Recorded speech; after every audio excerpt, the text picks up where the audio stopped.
Assalamualaikum warahmatullahi wabarakatuh. Perkenalkan, nama saya Aulinda Yuni Ramawati dengan NIM 20200100046 dari kelas PAI 3B. Di sini saya akan sedikit menerangkan mengenai pengertian, prinsip-prinsip, dan kegunaan mempelajari strategi dan metodologi pembelajaran PAI. Di mana dalam Kamus Besar Bahasa Indonesia, metodologi berarti ilmu tentang metode atau uraian metode.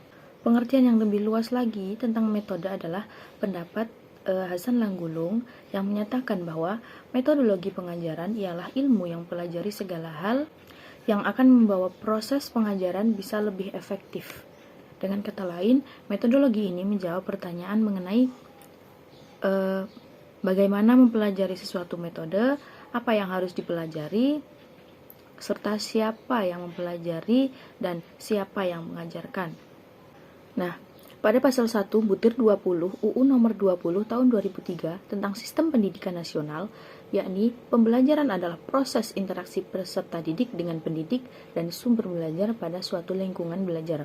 Dengan demikian, dapat dikemukakan bahwa pembelajaran adalah serangkaian kegiatan atau situasi yang sengaja dirancang agar interaksi peserta didik dengan pendidik itu dan sumber belajar dapat melakukan aktivitas belajar. Nah, kemudian yang perlu diperhatikan dalam memahami metodologi pembelajaran yaitu yang pertama, metodologi pembelajaran adalah sebuah ilmu dalam mengembangkan cara yang dilalui dalam proses pembelajaran yang berupa prinsip-prinsip umum dalam mengajar dan belajar. Yang kedua, ada metodologi pembelajaran adalah sebuah ilmu yang membahas cara yang paling cepat atau efektif dan paling tepat atau efisien yang dapat digunakan guru dalam menyajikan materi dalam kegiatan proses pembelajaran di kelas. Kemudian yaitu ada prinsip-prinsip metodologi pembelajaran PAI, di mana seperti yang kita tahu tadi, metodologi pembelajaran merupakan ilmu bantu yang tidak dapat berdiri sendiri, tetapi berfungsi membantu dalam proses pembelajaran. Nah, prinsip-prinsip metodologi pembelajaran Islam adalah yang pertama, menjaga motivasi, kebutuhan, minat, dan keinginan pelajar dalam proses pembelajaran. Kemudian menjaga tujuan pembelajaran, memelihara tahap kematangan, perkembangan, dan perubahan anak didik. Kemudian menjaga perbedaan-perbedaan individu. Yang selanjutnya adalah mempersiapkan peluang partisipasi praktikal, memperhatikan kepemahaman, dan mengetahui hubungan-hubungan. Kemudian yang terakhir adalah menjadikan proses pendidikan itu sebagai pengalaman yang menggembirakan bagi peserta didik atau anak didik. Nah, dari beberapa pendapat di atas dapat kita tarik kesimpulan bahwasanya prinsip metodologi pembelajaran PAI itu harus dapat memungkinkan pembelajaran PAI itu terpusat pada guru dan siswa yang menjadi komponen penentu dalam pembelajaran, yaitu terjadinya interaksi antara guru dan siswa bersama-sama dalam situasi edukatif untuk mencapai tujuan pembelajaran PAI. Kemudian yang selanjutnya yaitu mengenai manfaat metodologi pembelajaran. Yang pertama yaitu menolong siswa dalam mengembangkan ilmu pengetahuan, pengalaman, keterampilan, terutama berpikir ilmiah dan sikap dalam satu kesatuan. Kemudian yang kedua, membiasakan pelajar berpikir sehat, rajin, sabar, dan teliti. Kemudian memudahkan pencapaian tujuan pembelajaran secara efektif dan efisien, menciptakan suasana belajar mengajar yang kondusif dan komunikatif, sehingga dapat meningkatkan motivasi peserta didik. Dengan demikian, yang perlu kita tahu adalah keberadaan metodologi pembelajaran menunjukkan itu seberapa pentingnya metode dan sistem pengajaran. Tujuan dan materi yang baik tanpa didukung dengan metode penyampaian yang baik dapat menghasilkan yang tidak baik. Atas dasar itulah, pendidikan agama Islam sangat memperhatikan terhadap masalah metodologi pembelajaran. Yang selanjutnya yaitu mengenai strategi dan metodologi pembelajaran dalam kurikulum 2013. Seperti yang kita tahu bahwasanya tadi pengertian pembelajaran adalah proses interaksi antara peserta didik, kemudian antara peserta didik dan pendidik, dan antara peserta dan sumber belajar lainnya pada suatu lingkungan belajar yang berlangsung secara edukatif, agar peserta didik itu dapat membangun sikap, pengetahuan, dan keterampilannya untuk mencapai tujuan yang telah ditetapkan. Nah, proses dari pembelajaran merupakan suatu proses yang mengandung serangkaian kegiatan mulai dari perencanaan, pelaksanaan, hingga penilaian model pembelajaran.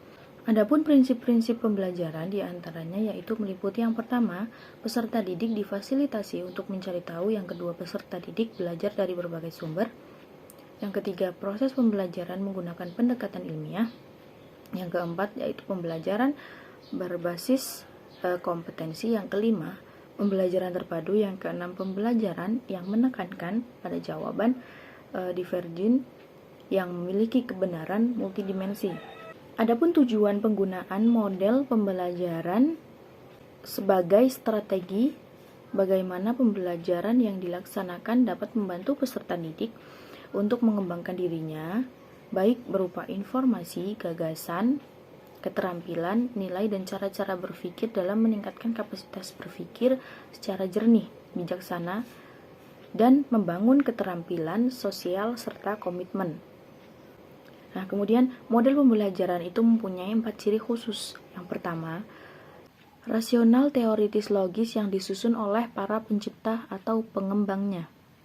Di mana yang dimaksudkan di sini adalah membuat teori dengan mempertimbangkan teorinya dengan kenyataan yang sebenarnya serta tidak secara fiktif dalam menciptakan dan mengembangkannya. Yang kedua adalah landasan pemikiran tentang apa dan bagaimana siswa belajar atau tujuan pembelajaran yang akan dicapai. Yang ketiga adalah tingkah laku mengajar yang diperlukan agar model tersebut dapat dilaksanakan dengan berhasil. Yang keempat yaitu lingkungan belajar yang diperlukan agar tujuan pembelajaran itu dapat tercapai. Nah, adapun proses pembelajaran yang mengacu pada pendekatan saintifik itu meliputi 5 langkah. Yang pertama ada mengamati, di mana mengamati itu adalah kegiatan siswa mengidentifikasi melalui indera penglihat atau membaca, menyimak, pembau, pendengar, pengecap, dan peraba pada waktu mengamati suatu objek dengan ataupun tanpa alat bantu. Kemudian yang kedua adalah menanya, yaitu kegiatan siswa mengungkapkan apa yang ingin diketahuinya, baik yang berkenaan dengan suatu objek, peristiwa, atau suatu proses tertentu. Kemudian yang ketiga adalah mengumpulkan data, yaitu kegiatan siswa mencari informasi sebagai bahan untuk dianalisis dan disimpulkan. Kemudian yang keempat yaitu ada mengasosiasi, di mana merupakan kegiatan siswa mengolah data dalam bentuk serangkaian aktivitas fisik dan pikiran dengan bantuan peralatan tertentu. Kemudian yang kelima ada mengomunikasikan, yaitu kegiatan siswa mendeskripsikan dan menyampaikan hasil temuannya dari kegiatan mengamati, menanya, mengumpulkan, dan mengolah data, serta mengasosiasi yang ditujukan kepada orang lain baik secara lisan maupun tulisan. Materi selanjutnya yaitu mengenai konsekuensi era 4.0 dalam pembelajaran PAI, di mana esensi dari pendidikan adalah adanya peran proses transfer nilai, pengetahuan, dan juga keterampilan dari generasi tua kepada generasi muda agar generasi muda itu mampu hidup. Nah, oleh karena itu, ketika kita menyebut pendidikan Islam, maka akan mencakup 2 hal, yaitu mendidik siswa untuk berperilaku sesuai dengan nilai-nilai atau akhlak Islam, dan mendidik siswa-siswi untuk mempelajari materi ajaran Islam, subjek berupa pengetahuan tentang ajaran Islam. Nah, revolusi industri 4.0 ini memiliki potensi untuk meningkatkan tingkat pendapatan global dan meningkatkan kualitas hidup bagi masyarakat dunia, yang akan menghasilkan harga murah dan kompetitif, meningkatkan efisiensi dan produktivitas. Pada revolusi industri 4.0 ini memiliki potensi untuk meningkatkan tingkat pendapatan global dan meningkatkan kualitas hidup bagi masyarakat dunia. Nah, era digital ini merupakan terminologi bagi masa yang segala sesuatunya itu dihidupkan dengan teknologi. Mulai dari televisi, pendingin ruangan, lemari pendingin, komputer, telepon, dan lain-lain, hingga pada penggunaan internet yang masif atau internet itu menjadi energi terbesar dari kehidupan di era ini atau era sekarang ini. Dan internet itu membuat semua informasi yang ada di dunia ini menjadi sangat mudah didapatkan, bahkan hanya dalam hitungan detik saja.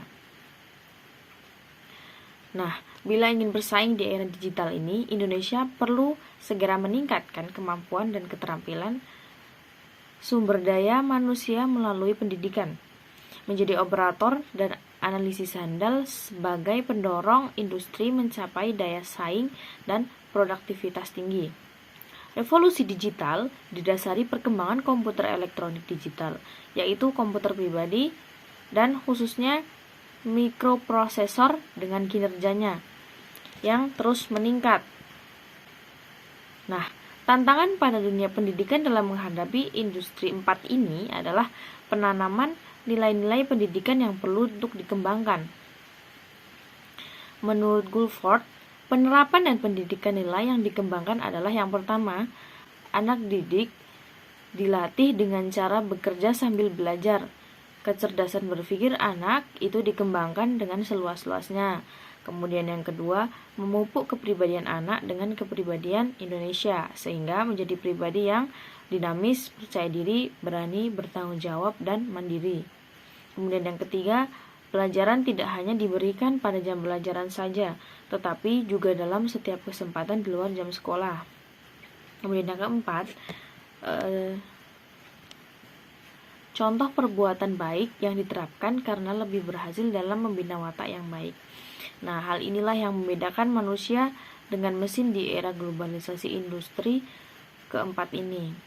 Melalui pembelajaran berbasis nilai, diharapkan siswa itu dapat menentukan nilai baik dan buruk dalam kehidupan sehingga memilih nilai yang baik untuk peningkatan kualitas hidupnya dalam masyarakat.